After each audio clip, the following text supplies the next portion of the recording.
আসসালামু আলাইকুম গাইস, আমি আজকে বোয়াল মাছের রেসিপি নিয়ে আসলাম। এই যে আমার রেসিপি দেখতে থাকেন। এখন আমি রান্না করব কিভাবে বোয়াল মাছটাকে, আপনারা দেখেন। বোয়াল মাছটা সুন্দর করে পরিষ্কার করে ধুয়ে নিতে হবে। তারপরে এগুলো লবণ দিয়ে 3-4 বার করে ধুতে হবে। তারপরে আলু দিয়ে টমেটো দিয়ে আমি বোয়াল মাছের ঝোল রান্না করব।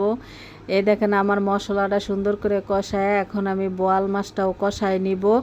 কিভাবে আমি বোয়াল মাছটা তৈরি করি আপনারা দেখতে থাকেন। এভাবে সবাই বাসায় রান্না করে খাবেন, জানি এভাবে রান্না করে খেলে অনেক মজা হবে। এই যে আমার বোয়াল মাছটা আমি কষাইতে দিছি, কি অবস্থা দেখেন আমার বোয়াল মাছটা আমি কিভাবে কষায় রান্না করি। এই যে আমার মাছটা কষানো শেষ, আমি এখন তুলে রাখবো। তোলার পরে এর মধ্যে সবজি দিয়ে দিব। দেখেন আমি কিভাবে রান্না করি। কষানো মাছ অনেক মজা লাগে, নদীর মাছগুলো কষায় রান্নলে ভালো লাগে। যেমন ইলিশ মাছ, আইড় মাছ, রিড়া মাছ, বোয়াল মাছ, শোল মাছ, এইসব মাছগুলো এইভাবে রান্না করবেন, অনেক টেস্ট। এখন এর মধ্যে আমি আলু দিয়ে দিব। আলুটা অনেক সুন্দর করে কষায় নিব। কষানোর পরে যখন হয়ে যাবে তখন আমি টমেটোটা দিব। এই যে টমেটো আর কাঁচামরিচ দিয়ে দিলাম। এখন টমেটো, আলু আর কাঁচামরিচটা অনেক সুন্দর করে কষাইতে হবে। যখন যখন কষানো হয়ে যাবে তারপরে ঝোল দিতে হবে। এই দেখেন আমার কষানো হয়ে গেছে, তেল উঠে গেছে। এখন আমি ঝোল দিয়ে দিব। ঝোল দিয়ে দিছি। অনেকক্ষণ পরে ঝোলটা যখন হয়ে যাবে, যখন গরম হয়ে যাবে তখন এর মধ্যে মাছ দিয়ে দিব। দেখেন এই যে আমার ঝোল দেওয়া শেষ। এখন অনেকক্ষণ আমার এই তরকারিটা জ্বালানোর জন্য রাখতে হবে চুলার ভিতরে।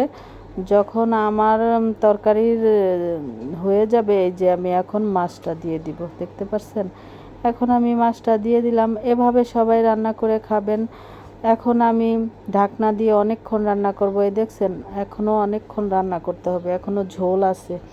ঝোলটা যতক্ষণ না মানে গাঢ়া হবে ততক্ষণ এটা রাঁধতেই হবে। এখন আমি ধনিয়া পাতা দিয়ে দিচ্ছি, দেখছেন আমার মাছটা হওয়ার পর্যায়ে হয়ে গেছে।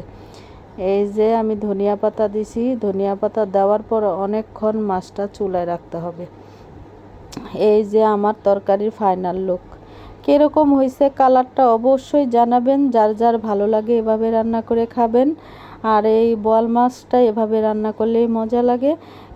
কীরকম হয়েছে আমার তরকারি কালারটা অবশ্যই কমেন্টস করে জানাবেন। আর বাসায় সবাই এভাবে রান্না করে খাবেন। আর যারা রান্না করতে না পারেন তারা আমার রেসিপিটা ফলো করবেন, তারপর এভাবে রান্না করে খাবেন। সবাই ভালো থাকবেন, আমার জন্য দোয়া করবেন, জানি আমি সবসময় এরকম রেসিপি দিতে পারি। সবাই ভালো থাকবেন। আল্লাহ হাফেজ। আমার পেজটা ঘুরে আসবেন। আল্লাহ হাফেজ।